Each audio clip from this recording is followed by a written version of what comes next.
Naomi Khan, bonjour. Shalom Uvracha. Merci de nous accueillir ici à Benyamin. Alors je voudrais que vous nous expliquiez exactement où on se trouve et quel est votre travail au quotidien dans cette atmosphère particulièrement intense. On va le définir comme ça en ce moment. Nous nous trouvons dans cet endroit merveilleux des vignes de Psagot, qui se trouve dans la région de Binyamin, à 5 km de Jérusalem et pas très loin de Ramallah. Nous nous trouvons au cœur de la question de l'annexion. Après 25 ans d'attente, la souveraineté israélienne s'appliqua-t-elle ou non à la région? Qu'est-ce que signifie pour nous cette souveraineté? Qu'en dira le gouvernement américain?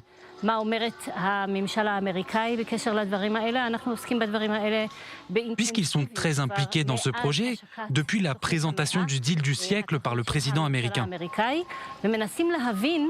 nous essayons de comprendre, de déchiffrer les cartes qui représentent ce plan et plus encore. Nous essayons d'appliquer ces cartes à la réalité du terrain, car jusqu'à maintenant, elles étaient très conceptuelles. En fait, nous avons pris ces cartes théoriques et les avons adaptées aux cartes réelles.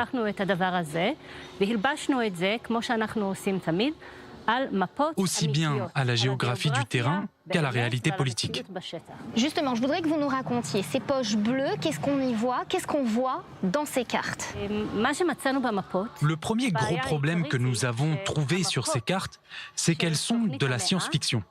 Elles s'appuient encore sur la répartition décidée lors des accords d'Oslo.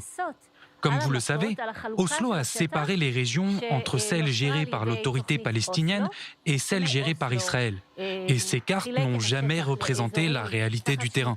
4 ans après la restitution des dernières régions d'Israël à l'autorité palestinienne, Salam Fayyad, le Premier ministre palestinien, a délaissé le programme d'Oslo et des pourparlers et a préféré présenter un programme de construction illégale mettant les Israéliens devant un fait accompli. Nous pouvons nous en rendre compte dans toute la région de Judée-Samarie.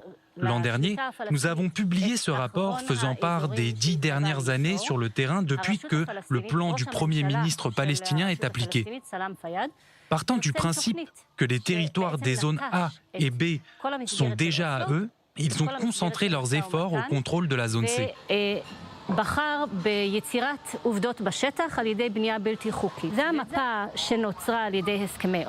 Voici donc la carte des accords d'Oslo. Ici sont pris en compte tous les différents secteurs, y compris militaires, des parcs naturels, etc. Et bien sûr, tous les villages et villes arabes, ainsi que les zones gérées par Israël.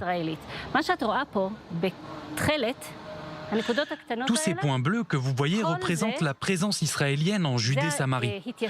Autour, en rouge ou en rose, la présence palestinienne et en gris, c'est la zone C.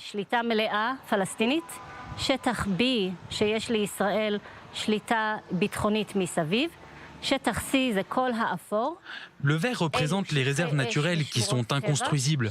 Et donc en turquoise, ce qui représente moins d'1% des terres de Judée-Samarie, la présence juive légale ou illégale.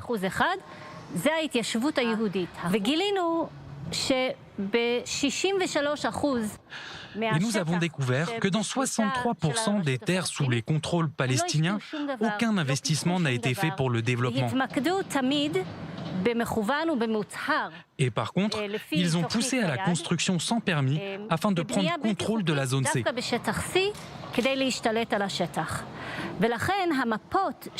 Et donc toutes les cartes se rapportant au deal du siècle s'appuient sur des cartes dessinées lors des accords d'Oslo, ne prenant absolument pas en considération les changements concrets sur le terrain les 10 dernières années.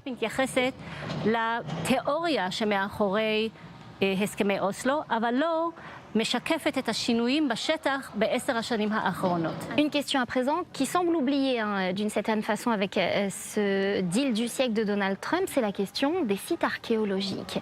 Qu'est-ce qu'ils vont devenir? On parle de 6000 sites environ. Qu'est-ce qu'ils vont devenir s'ils passent sous domination, sous contrôle palestinien?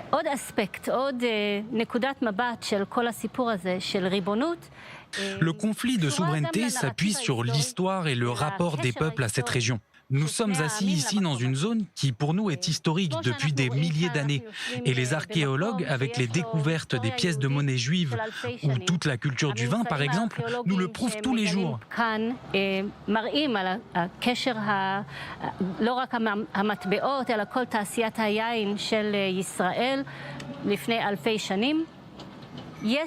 L'importance historique de la Judée-Samarie dans l'histoire du peuple juif se retrouve à travers ces milliers de sites d'importance historique, religieuse et bien sûr scientifique.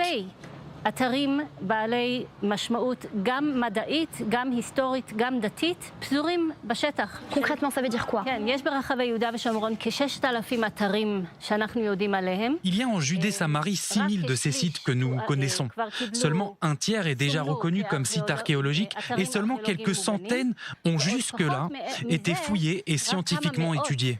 כבר עברו תהליך של חפירה ותיעוד ומחקר מדעי.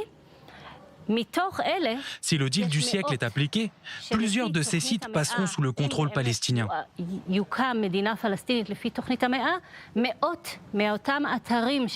Et vous voyez donc encore une fois, c'est la preuve que le deal du siècle n'est pas réaliste. Dans les accords d'Oslo, il y a de nombreux passages concernant les sites archéologiques et la façon de les gérer, et les obligations des deux parties en prenant en compte l'importance historique, scientifique et religieuse.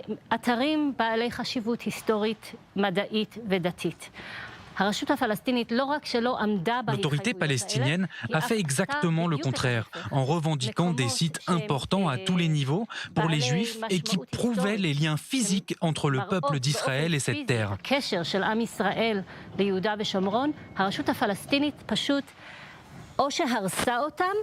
L'autorité palestinienne les a simplement détruits ou les a transformés en changeant le narratif et en détruisant toute preuve de l'existence et l'histoire des Juifs sur ces lieux.